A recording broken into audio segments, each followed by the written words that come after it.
In May 2011, the United Kingdom has a referendum on which voting system to use for future general elections. There are two choices.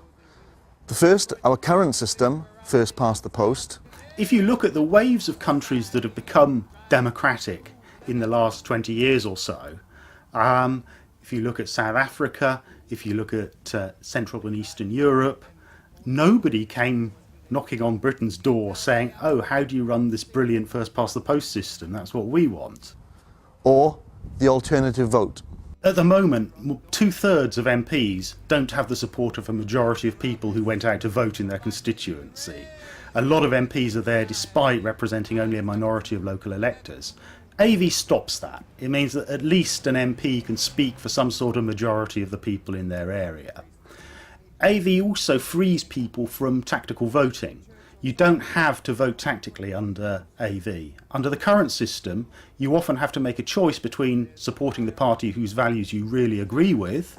Say if you're a Green Party supporter, there was only one constituency where your candidate really stood a chance in the last election. Everywhere else, you had to think of, oh, who's the least worst among the rest of them, and support them if you wanted your vote to affect who got into Parliament. You may think that it's a really good thing that we've been given a choice of two voting systems to choose from. Yes, it is. We'd only be doing the best for you, wouldn't we? But have you asked yourself why it is that it is just two systems, and that the most representative and the most democratic system isn't even included in the choice? There are different ways of doing it. I mean, for instance, if you had several MPs working for a constituency, hey, competition's supposed to raise standards in public services. Why not have competition between members of Parliament to see who does the best job of representing the people locally? You can get that under PR systems, you can't get it under AV. You can, I think, as we've seen, have coalition governments, even under first past the post, and I don't think there's any case that the coalition is sort of muddled. It seems to know what it's doing, like its policies or dislike them. It's getting on with what it wants to do. So I think a lot of the things people sort of use as scare tactics against PR, that we have coalitions, that you lose the single member link with constituencies, these aren't really problems at all. And I find it very odd that it's the politicians who should be telling us which voting systems we should be choosing from. As our servants, we should be telling them which systems we want to choose from. This is far too important to let them decide on the choices. Why would you want to consider even more options on voting systems? The media are already telling you this is a boring subject and far too complicated for you to understand. Do yourselves a favour in these hard economic times and just keep it as simple as possible. What do you think? It's not as if we'd hoodwink you, is it? I would say that the best way anyone's found of organising a referendum on the electoral system is what they did in British Columbia in Canada. There, they didn't just present people with two options that the governments dictated to them. They actually asked people what choice they wanted to make. How they did this was to gather together a group called the Citizens Assembly, made up of ordinary members of the public, who then sort of discussed, debated collectively, came to a view on which alternative system was best for the circumstances of British Columbia. The same thing happened again in Ontario as well. And so you have the people not only making a choice between two options at the end, but you've actually got some genuine kind of open and transparent involvement in writing the question, rather than having the government dictating which of two options you have to choose between. So proportional representation, the most representative and therefore democratic voting system, is not even being given to us as an option in this forthcoming referendum. We were only fiddling our expenses for a year or so. And of course, we certainly never did it before we were exposed. You believe that, don't you? And when the Twin Towers came down, we didn't, as politicians, think that it was really a good day to bury bad news. You believe that, don't you? Yes, I thought so. So we obviously wouldn't be sending you a red herring with AV, would we? People really don't think in a two-party way in the same sort of sense as they did, say, in the 1950s. People are interested in making lots of different choices. If you have elections in this country, such as the European Parliament elections under PR, you get people voting for a whole variety of parties. Even in general elections, people's choices are getting kind of more and more diverse in how they vote. Back along, the two main parties both got over 40% of the vote.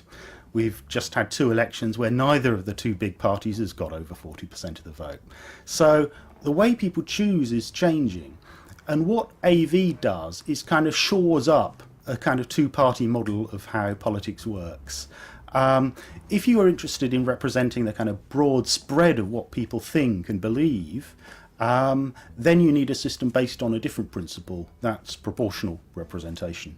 So when you look at it, we'll be choosing between two very similar systems, and the majority of the media will deflect away from the actual lack of choice by debating in detail the alternative vote and first past the post as if they are the real and only choice.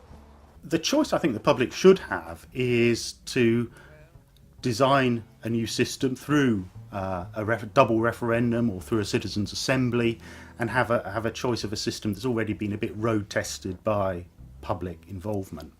If I were just picking in Whitehall and just picking two options, I'd say probably you'd have to put first past the post in there because it's the current system. I'd like to see a choice of what was proposed by the Jenkins Commission in 1998, which is called AV+, which is essentially AV for most seats in the House of Commons, and then a proportional element to make sure parties' seats were a bit more representative of the votes cast. It's a PR system, but it's one where if a party's doing really well, like Labour did in 97, it would have a majority. That would be quite a meaningful choice, I think. The other meaningful choice, I think, would be between the first past the post system and the single transferable vote form of PR, where you have several MPs representing the same constituency. And people vote in the same way as they do under AV, 1, 2, 3, rather than just putting an X. It's a system they have in Ireland. It works pretty well. Hang on a minute. If you think about it, we've been governed for years and years by a so-called democratic system, but with a completely undemocratic voting system. And now we're being offered another system that's not the best for democracy. How can we be living in a democracy if we don't have a democratic voting system? Come on, us fine people in power wouldn't have pulled the wool over your eyes by telling you over and over again that you were living in a democracy when you really haven't been, would we? We may have told you over and over again there were weapons of mass destruction, but it doesn't mean the same technique would work with democracy, does it? They're saying you can have one of these two systems. The thing is, these two systems are basically similar kinds of things. We're not getting a real choice between systems based on different principles. We don't have the option at the moment of asking for a system where people's votes are reflected fairly in seats in Parliament.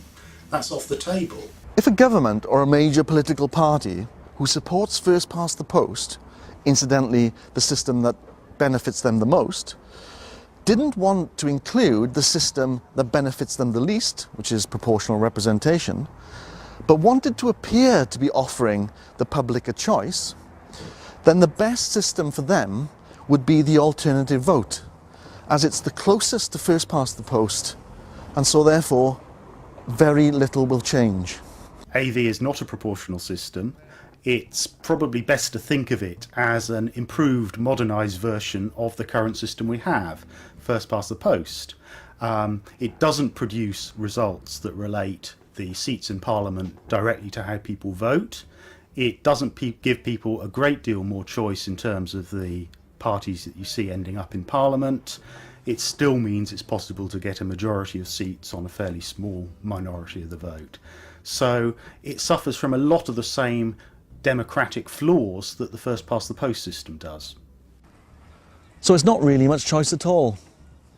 And we are going to be heading once more for a future without a democratic voting system, whatever the outcome of this referendum.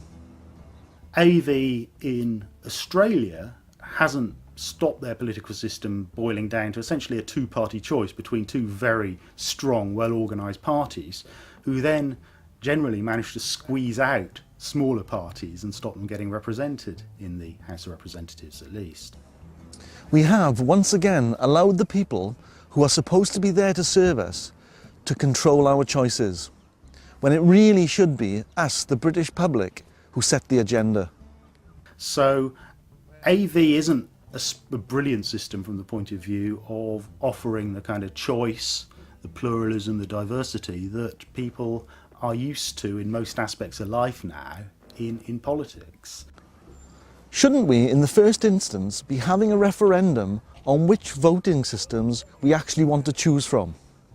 I think for real reform, for a real change in the way politics works, we need to be much more radical and go for a proportional type system of the sort that most countries did 90 years ago. We are becoming just merely spectators in the political process, the only participants being the politicians themselves. Isn't it time for real change? Where's that book published in the Middle East on how to get rid of government?